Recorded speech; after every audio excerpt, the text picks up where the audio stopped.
अभी यहाँ वर्कर्स को गिरफ्तार किया गया, उनके हाथ में तस्वीर थी जिसमें फील्ड मार्शल की सलूट मारने वाली तस्वीर है, तो क्या कहेंगे आप? क्या एक रियलिटी मैंने अभी पूछा है, मैं अभी नमाज़ पढ़ रहा था, आया हूँ तो मुझे किसी ने कहा है कि उठाया है।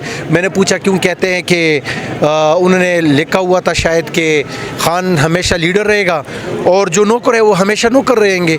तो इसमें गलत क्या बात है भाई? जो नौकर है वो नौकर रहेंगे, जो लीडर है वो लीडर है, और वो अभी भी अंदर है। वो अंदर से जो है ना पूरे पाकिस्तान को उन्होंने इसी तरह हाथों में उठाया हुआ है। वो जो चाहते हैं वही होता है। अब मसला ये है कि वो हमारी लीडरशिप जो कह रही थी, और आज आपको पता है मैं जब खुद बात करता हूँ ना, अक्सर हमारे कुछ दोस्त ऐसे होते हैं या लीडरशिप में से कि वो अक्सर ये कहते हैं यार वो गोली मारते हैं। नहीं, तो हम तो ये भी कह रहे थे ना कि अगर खान साहब को कुछ हुआ या उनको गिरबान से पकड़ा तो उनको गिरबान से पकड़ने से पहले हमारी लाश से गुजरना होगा।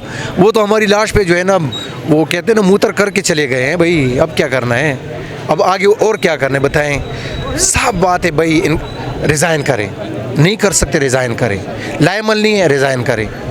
साफ बात में बताओ, इससे आगे आप नहीं ये बहाना बना सकते कि ये हो रहा वो रहा है। खान साहब को रात को लेकर गए हैं वो सहाफ़ी जो ख़ुद कह रहे थे कि लास्ट टाइम जब उनको लेकर गए थे इससे पहली दफ़ा, तो वो कह रहे थे कि खान साहब जिस तरह उस दफ़ा लेकर गए थे, इस दफ़ा वो काफ़ी वीक नज़र आ रहे हैं।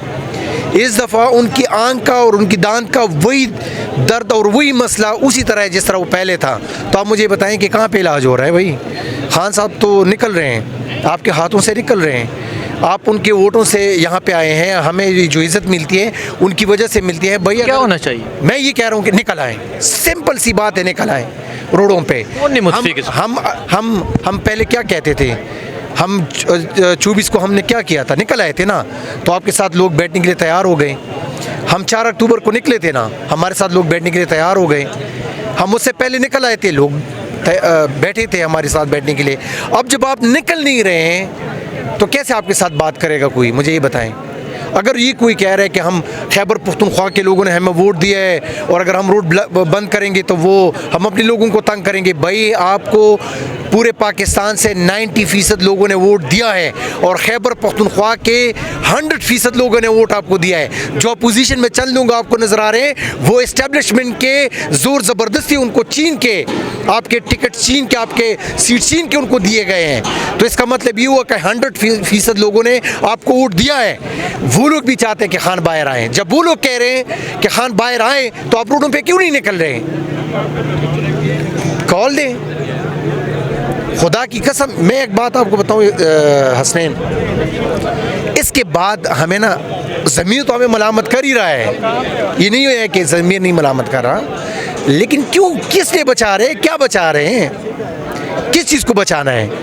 अगर अपना पोजीशन बचाना है तो जाओ किसी दूसरी पार्टी में, पोजीशन बच जाएगी, इस्टेब्लिशमेंट ने आपको वेलकम कर दी और आप उनके गोद में बैठ जाएं।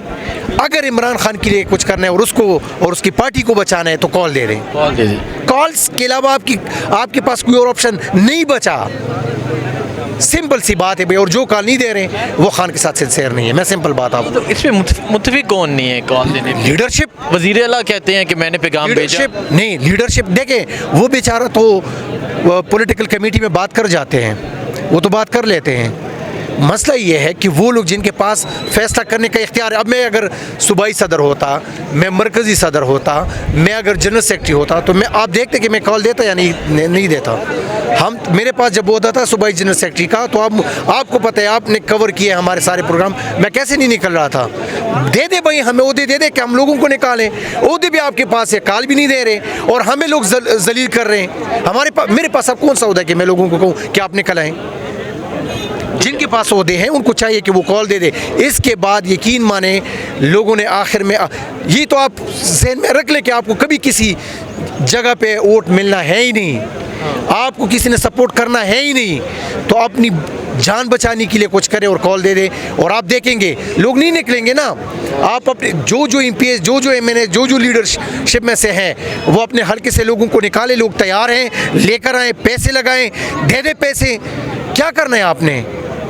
ठीक है, बहुत शुक्रिया जी। सो आपने देखा शफकत याद साहब, उन्होंने भी इस पर बात की और वो कहते हैं कि अब कॉल दीजिए।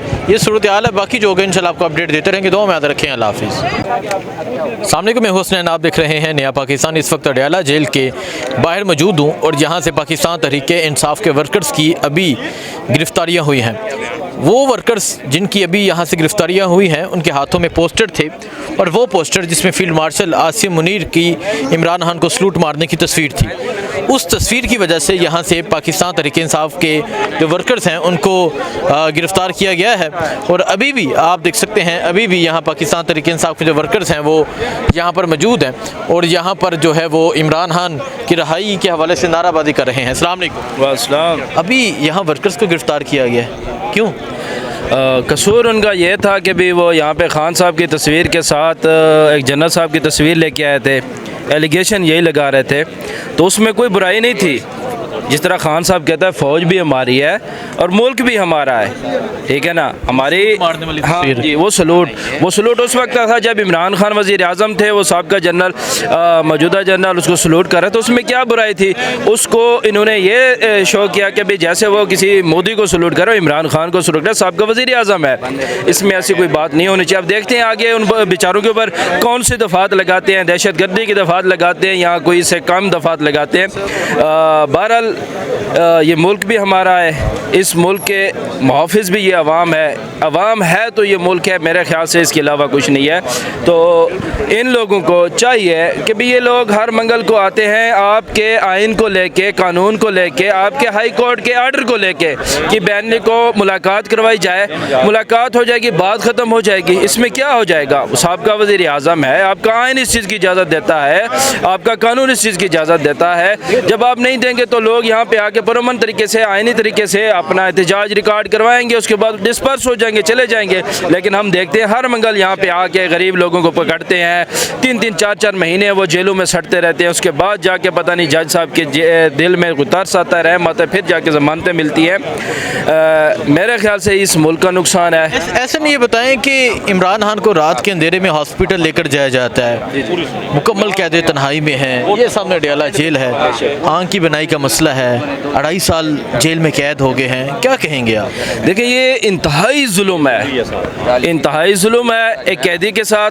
आप ठीक है वो आपका सियासी मुखालिफ, आप अपने आप उसको समझें, सियासी मुखालिफ के साथ रात के अंधेरे में जिस तरह चोरी, एक चोर बंदा चोरी करता है, उसको आप लेके जाते हैं हॉस्पिटल। अब अल्लाह बेहतर जानता है रात के अंधेरे में कौन सी इमरजेंसी पड़ती है, आप उस खान साहब को उधर लेके जाते हैं और उसका इलाज करते हैं। मेरे ख्याल से इनको सोचना चाहिए, इमरान खान जैसी आवाज़ जो बलोच भी है, जो पख्तून भी है, जो सिंधी भी है, जो कश्मीरी भी है, गिलगित और वफा की आवाज़ है, ऐसी आवाज़ को अगर खुदा न खासा किसी किस्म का कोई नुकसान पहुंचता है तो मेरे ख्याल से ये मुल्क भी बर्दाश्त नहीं कर सकेगा और ये लोग भी बर्दाश्त नहीं कर सकेंगे। अभी जो बैठे हुए हैं इक़्तिदार पे बरजमान होकर फार्म 45 की सरकार या जो भी उनको बिठाने वाले हैं, मेरे ख्याल से वो इस चीज़ को बर्दाश्त नहीं कर सकेंगे। हाँ, सबसे पहले पाकिस्तान है, लेकिन सबसे पहले पाकिस्तान की ये अवाम होगी तो पाकिस्तान होगा।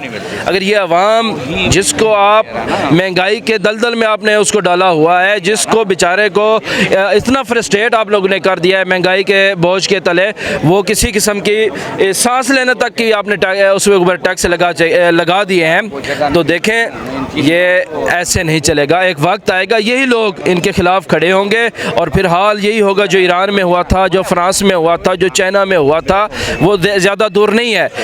एक लम्हे तक आप अपनी ताकत से इन लोगों को दबो सकते हैं, इन पे टॉर्चर कर सकते हैं, जेलों में डाल सकते हैं, जिंदानों में डाल सकते हैं। बलूचिस्तान में क्या होता है और केपी में क्या होता है, क्यों लोग अब बागी बन चुके हैं? वो इसी वजह से बन चुके हैं, सियासी जद्दोजहद कर करके वो थक चुके हैं। उनको पता है कि भी अब सियासी जद्दोजहद से कोई नहीं था, अब खुदारा इन लोगों को सियासी जद्दोजहद कर रहे हैं तो रास्ता दें, सियासी जद्दोजहद करने दें, इसी से मुल्क आगे बढ़ेगा। इसके अलावा आप 100 यहाँ पे कोशिशें कर लें, 100 आप डायलॉग कर लें, लोगों की सुलह कर लें, जब तक घर सही नहीं है मेरे ख्याल से बैर आप जितने भी चौधरी बनेंगे आप चौधरी नहीं होंगे। ठीक है, बहुत शुक्रिया जी। सो ये सूरत हाल है, अगर बैठ जितने चौधरी बनेंगे आप चौधरी नहीं बनेंगे।